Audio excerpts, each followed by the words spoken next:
Hai guys, apa kabar kalian semua? Aku doakan semoga baik-baik aja ya. Sesuai dengan vote kemarin, banyak dari kalian yang ingin bahas tentang gangster. Maka dari itu, kita akan bahas film gangster yang berjudul Citizen Gangster 2011. Film ini bercerita tentang kehidupan seorang veteran Perang Dunia Kedua. Ia memulai hidup barunya di Toronto, Kanada. Demi menafkahi keluarganya, seorang pria nekat membentuk kelompok yang kemudian menjadi gangster terkenal di Kanada. Film ini berdasarkan dari kisah nyata yang disutradarai oleh Nathan dan dirilis pada tahun 2011. Tanpa bacot-bacot lagi, mari kita langsung saja ke alur ceritanya. Film dimulai dengan menampilkan seorang supir bus yang sedang bekerja. Dia bernama Edwin Boyd atau Eddie Boyd, pemeran utama dalam film ini. Setelah bekerja, dia pun pulang ke rumahnya. Dan di sini diperlihatkan bahwa dia mempunyai istri bernama Doreen dan 2 orang anaknya. Doreen membuka usaha laundry kecil-kecilan di rumahnya untuk membantu perekonomian keluarga mereka karena sedang dilanda pandemi. Hehe, bercanda ya. Keesokan harinya, saat kembali bekerja, ada seorang penumpang yang memakai kursi roda dan tidak bisa naik ke dalam bus. Terlihat tidak ada satu orang pun yang mau membantunya. Karena merasa kasihan, Eddie membantu pria itu dengan menggendongnya ke dalam bus. Eddie juga merasa kesal dengan para penumpang yang lain yang bersikap tak peduli dengan pria malang itu. Kemudian, saat tiba di tujuan, Eddie kembali membantunya untuk turun dan kemudian meninggalkan bus itu bersama seluruh penumpang lain yang masih ada di dalamnya. Saat sedang beristirahat di rumah, ayah Eddie yang bernama Glover datang. Ia adalah pensiunan polisi yang sangat peduli kepada anak dan cucunya. Sebenarnya, Glover kecewa kepada Ed yang sejak dulu bermimpi menjadi bintang Hollywood. Dia sangat tidak suka itu. Dari kamar, Eddie mendengar perkataan ayahnya. Tentunya, ia tidak terima disebut sebagai pemalas. Lalu, saat sedang sendiri di rumah, dia menatap dirinya di dalam cermin. Kemudian, ia mengambil pistol dan mulai merias wajahnya. Setelah itu, dia pergi ke sebuah bank, dan dia bermaksud merampok sejumlah uang. Manajer bank melihatnya lalu mengambil sebuah pistol epep tanpa skin dan menembaki Eddie. Karena manajer itu kurang latihan main epep, tembakannya meleset dan Eddie berhasil kabur dengan membawa sekantong uang. Keesokan harinya, ketika istrinya pulang setelah berbelanja, Eddie memberinya sebuah kejutan. Eddie telah mengisi lemari dengan stok makanan untuk keluarga mereka. Dan dia juga mengatakan kalau telah mendapatkan pekerjaan sebagai aktor. Jadi dari situlah dia mendapatkan uang. Dan Eddie juga telah membeli mobil baru untuk keluarganya. Lalu hari-hari berikutnya Eddie terus melakukan perampokan di bank. Aksinya itu telah meresahkan banyak warga dan kemudian diberitakan oleh media. Disebutkan juga bahwa dia telah merampok 8 bank. Karena itu, wali kota setempat menugaskan seorang detektif handal yang bernama David Reyes untuk mengungkap dan menangkap perampok itu. Suatu hari, setelah merampok, Eddie kepergok istrinya saat sedang menghapus riasan di wajahnya. Tentu saja, dia sangat kaget melihat itu. Dengan terpaksa, Eddie harus mengakui perbuatannya selama ini. Meskipun istrinya marah dan menamparnya, Eddie menjelaskan bahwa dia melakukan itu untuk keluarganya. Dia berharap istrinya bisa mengerti dan mengizinkannya melakukan perampokan lagi, sehingga mereka cukup uang untuk pindah ke tempat lain. Singkat cerita, Eddie pun kembali beraksi.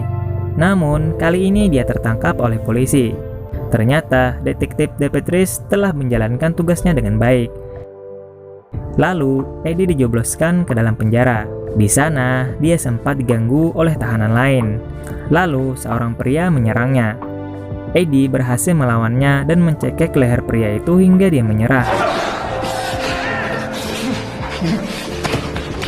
Nah, saat itulah ada seorang tahanan yang bernama Lenny Jackson memperhatikannya, lalu mengajaknya berteman.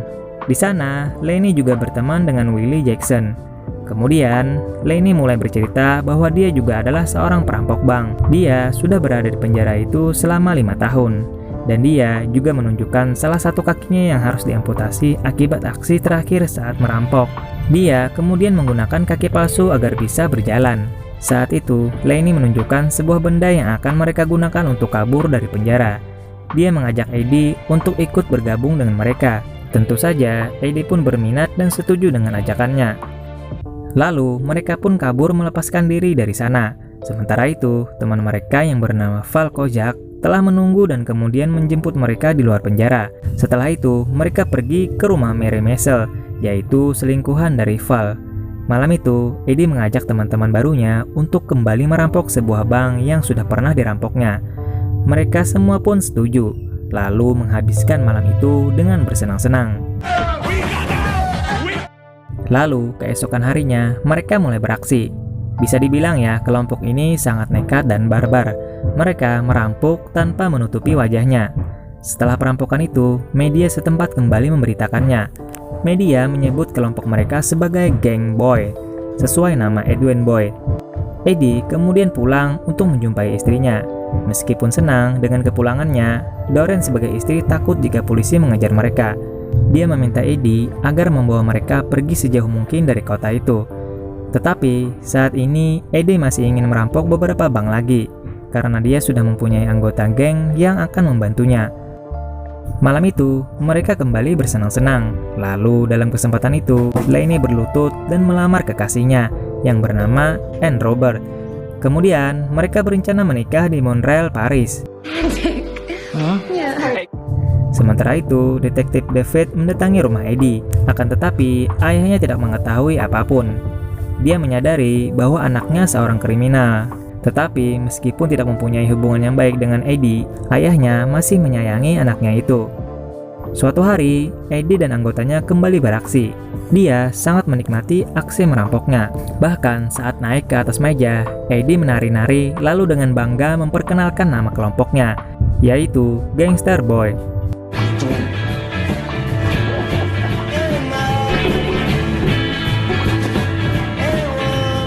Ketika perampokan itu kembali diberitakan, mereka semua sangat senang. Mereka bangga karena menjadi terkenal. Setelah itu, mereka memaksa Eddie yang sempat menolak untuk ikut ke Paris. Kemudian, langsung saja pernikahan Lainey dan pacarnya akhirnya terwujudkan. Singkat cerita, Eddie pun telah membeli rumah baru yang cukup besar. Dia mungkin merasa bangga, tetapi istrinya justru sebaliknya. Percuma ya memiliki segalanya, tapi tidak bisa hidup normal. Keluarga mereka dijauhi oleh orang lain, bahkan anak-anaknya tidak bisa bersekolah karena ayahnya adalah seorang buronan. Mereka kemudian bertengkar. Eddie sempat mengusir istrinya jika tidak ingin hidup dengannya. Tetapi istrinya berkata bahwa dia sedang hamil. Mendengar itu, kemudian Eddie meminta maaf dan berjanji akan berhenti merampok dan membawa mereka pergi dari kota itu. Aduh, udah kayak film Indosiar aja ya guys. Suatu malam, Mary kekasih dari Val menangis dan bersedih setelah mengetahui bahwa istri sah dari Val itu sedang hamil. Dia juga marah karena Val telah berjanji akan menceraikan istrinya. Tentu hal itu akan membuat situasinya semakin buruk. Karena kesal, esok harinya Mary mendatangi detektif David Reese dan melaporkan keberadaan Val dan Gang Boy. Setelah itu, dia pergi menjumpai Lainey dan Val. Dia berpura-pura dipaksa oleh David Reese untuk memberikan informasi, tetapi dia tidak memberitahu apa-apa, kecuali mobil yang sering dipakai oleh Val, yaitu mobil istrinya. Val dan Lainey sangat marah, lalu mereka pergi mendatangi detektif David Reese di rumahnya. Tanpa berbacot-bacot lagi, Val langsung saja menembak detektif itu menggunakan senjata EVP tanpa skin, hingga detektif itu pun harus pergi ke lobi akhirat.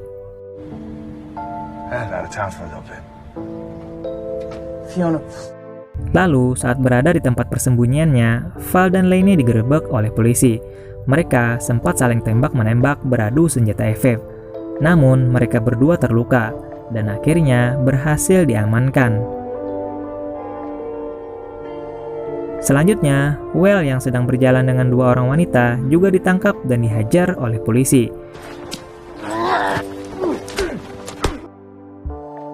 Begitupun dengan Eddie, ia digerebek di rumahnya saat sedang tidur pulas. Istri dan anaknya sangat ketakutan, tetapi mereka hanya bisa pasrah.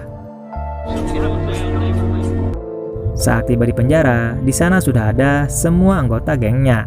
Mereka ditempatkan dalam satu sel tanpa ada tahanan yang lain. Bahkan kaki palsu Lainey juga disita. Mereka berharap Eddie dapat melakukan sesuatu. Lalu suatu hari ayah Eddie datang menjenguknya. Dia sangat menyayangi putranya itu. Lalu dia memegang tangannya dan terlihat seperti memberikan sesuatu. Entah itu uang atau kunci yang ada di balik sapu tangan. Lalu saat kembali ke dalam sel, Eddie terlihat memasukkan sesuatu ke dalam sakunya. Tidak lama kemudian, lagi-lagi mereka berempat kembali berhasil kabur dari penjara. Lenny sangat kesulitan berlari tanpa kaki palsunya. Kemudian, media kembali memberitakan kejadian itu. Disebutkan juga bahwa 2.000 anggota polisi ditugaskan untuk memburu mereka. Polisi mengatakan tidak akan segan-segan menembak untuk membunuh jika diperlukan. Untuk sementara, mereka bersembunyi di sebuah rumah tua, karena sangat berbahaya jika langsung memasuki kota. Polisi kemudian membawa keluarga Eddie ke stasiun berita radio. Polisi meminta istrinya untuk berbicara dengan Eddie agar Eddie dan gengnya segera menyerahkan diri kepada polisi. Sementara itu, di tempat persembunyiannya, seluruh anggota geng Boyd sedang mendengarkan radio, dan berita itu langsung sampai ke telinga mereka. Di pagi harinya, seseorang melapor kepada polisi telah melihat orang yang mencurigakan di tempat persembunyian mereka. Lalu, 2 orang polisi datang untuk memeriksanya. Saat tiba di sana, tempat itu sudah kosong. Ternyata, Eddie dan kawan-kawannya telah pergi dari sana. Akan tetapi, karena Lenny tidak bisa berlari cepat, mereka akhirnya kembali tertangkap. Lenny dan Val akhirnya divonis hukuman gantung atas pembunuhan detektif David Reese, sedangkan Eddie dan Will dijatuhi hukuman penjara seumur hidup.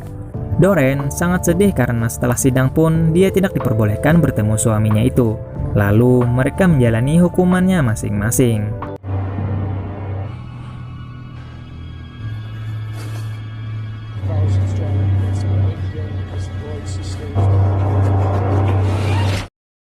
Singkat cerita, setelah menjalani hukuman di penjara, akhirnya Eddie dibebaskan. Lalu, dia pulang ke rumah untuk menemui keluarganya. Doreen sangat kaget dan juga senang melihat kedatangan Eddie. Dia masuk ke dalam rumah, kemudian menanyakan kabar anak-anak mereka. Eddie meminta Doreen dan anak-anak agar mau pergi bersamanya dari kota itu untuk memulai kehidupan yang baru. Akan tetapi, Doreen tidak bisa melakukan itu karena telah menikah lagi dengan pria lain. Dia sudah merasa bahagia dengan keluarga barunya. Lalu, suami Doreen datang dan mengusir Eddie dari rumah itu. Kemudian, Eddie pergi ke sebuah hotel, dan dia terlihat gelisah dan memikirkan sesuatu. Kemudian, dia kembali mengambil pistol dan mulai bercermin sambil merias wajahnya kembali. Akhirnya, dia kembali lagi ke sebuah bank, namun bukan untuk merampok ya guys. Dia mendatangi meja teller dan bermaksud untuk melakukan deposit. Dan film pun berakhir. Di akhir film disebutkan bahwa Edwin menetap di pesisir barat dengan menggunakan identitas baru. Dia kembali menjadi sopir bus dan juga mengasuh untuk penyandang cacat. Tidak ada satu orang pun yang tahu identitas aslinya. Lalu, Eddie meninggal di tahun 2002. Dari film ini memberikan kita pelajaran bahwa sesuatu yang instan itu tidak akan bertahan lama. Oke, sampai di sini dulu pembahasan kita.